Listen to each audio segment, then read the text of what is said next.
So she was very thin as well. She was very slender. Okay.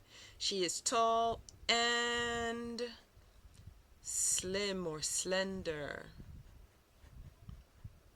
Okay. So she didn't have like scales like we women have in our bathrooms. She used the agricultural scales. So her life was completely centered around this farm.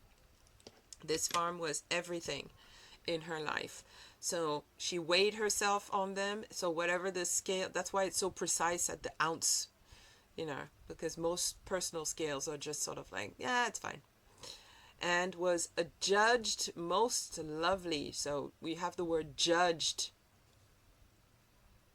Judged most lovely by all the village swains. Okay, I know what a boat swain is. That whistle on boats to announce when somebody's coming.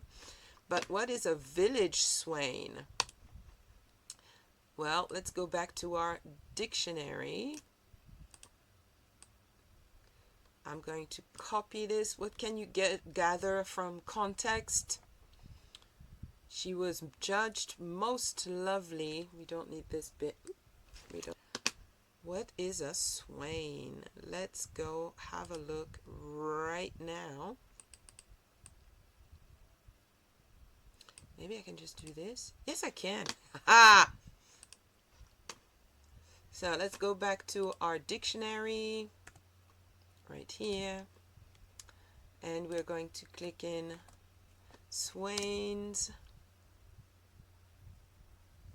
Oh, because it's singular. Hang on. There. Thank you. A swain. So swain, a male admirer, a country lad, or a country gallant. Country gallant is just basically a boy who likes you. By all the boys are male admirers. Okay, that's what they are. They are the male admirers. The swains are the male admirers of our girl. So she's objectively pretty. Okay, so they are the male. I keep taking the wrong pen.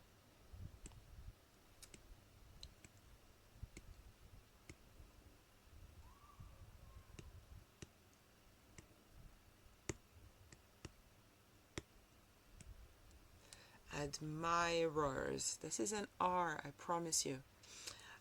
Male, and this is an E, I promise you. Male admirers. They should make these points a little bit more gritty, because it slides and it's anyway. And they liked his liquid. They liked her father's farm, and they liked his booze. Okay. So now that we know all this, let's go and listen again to our original text here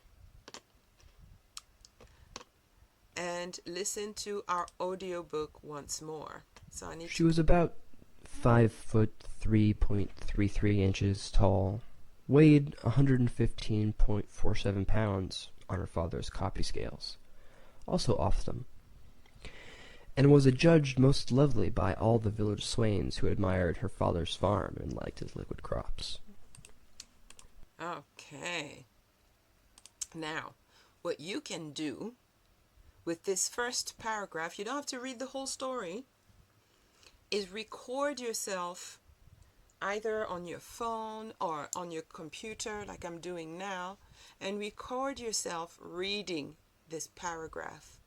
Now that we've deciphered what it means, we've researched the vocabulary, we've read this first paragraph line by line together. Okay?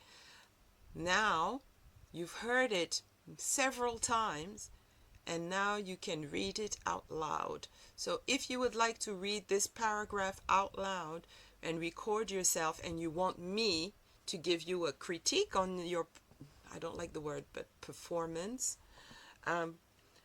email it to us, okay? Or put it in your Google Drive and put me a link. Put a link in and send me the link by DM on TikTok. No, I'm not doing Facebook, and no, I'm not doing Instagram. Screw them. But if you don't want to do that later, let's do it now. Take your phone. Take your phone right now. Open your phone. I'll just use the camera, it's fine. And you can record yourself, either with your camera, or if you can find in your phone your voice recorder, then do that, okay? And you click on video, and you start recording yourself.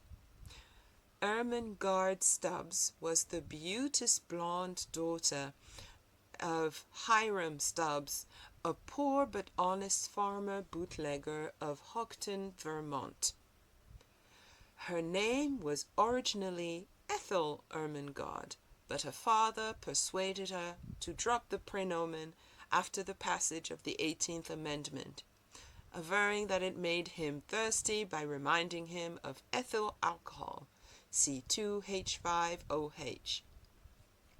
His own products contain mostly methyl or wood alcohol, CH3O.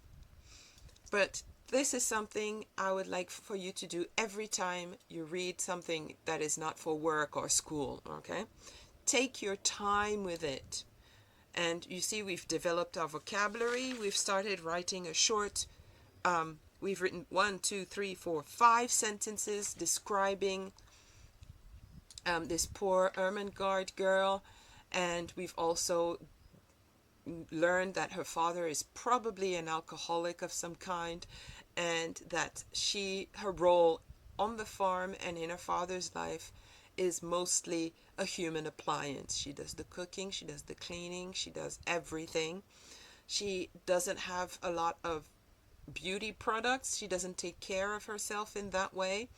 And the only other men that she has in her life are the people who come to buy alcohol from her father, and who say that she's beautiful even though she's 16 and she looks 30.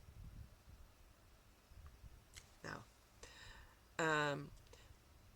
I am going to bring this live stream to a close, but I hope that these couple of hours were helpful to you and helps you see a little bit of some of the behind the scenes work that you need to do in order to develop your language skills. This is something that usually children do at school to develop their vocabulary, their language comprehension.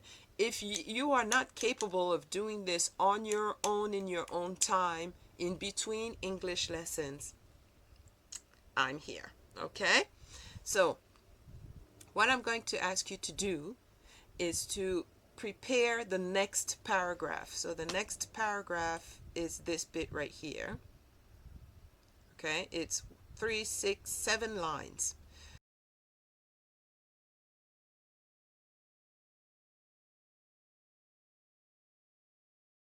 Okay?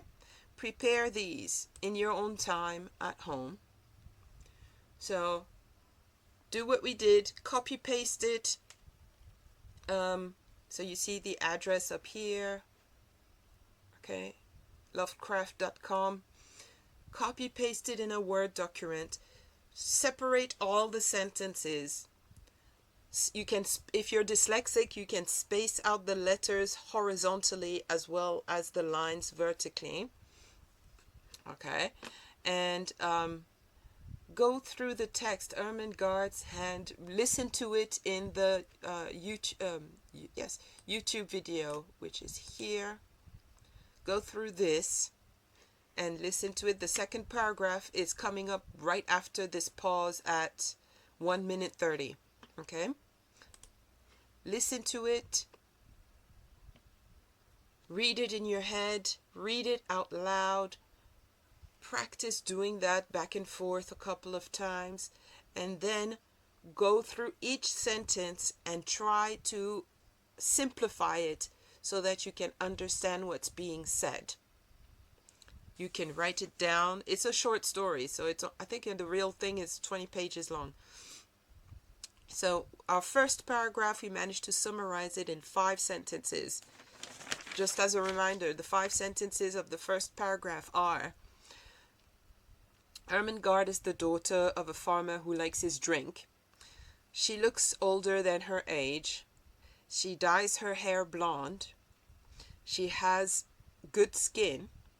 And she is tall and slender. Those are the 5 sentences that we simplified down to their essence, basically. And if you do the same with this next paragraph, I can talk, in your own time, then we can cross-check with each other, okay? So I'm going to leave it here.